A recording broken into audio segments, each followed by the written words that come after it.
ఇప్పుడే Avatar fire and ash cinema చూసొచ్చా 3Dలో. మూవీ నాకైతే అంతకేం అనిపించలేదు, జస్ట్ యావరేజ్ అనిపించింది అంతే. But Avatar way of water కన్నా బెటర్ అనిపించింది.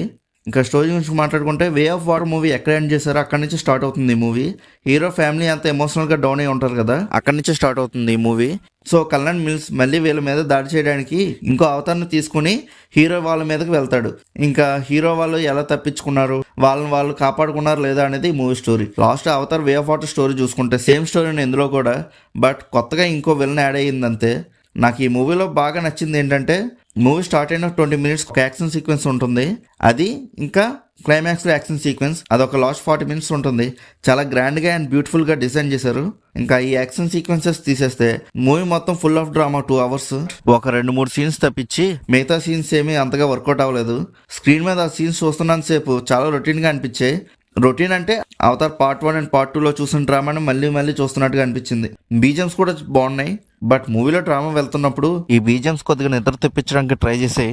బట్ ఓకే, నేనైతే పడుకోలేదు. ఇంకా మూవీలో 3D షాట్స్ గురించి మాట్లాడుకుంటే, ఏవో అక్కడక్కడ సీన్స్ తప్పించి ఈ మూవీలో కన్నా త్రిబులర్ మూవీలోనే 3D షాట్స్ ఎక్కువ ఉన్నాయి.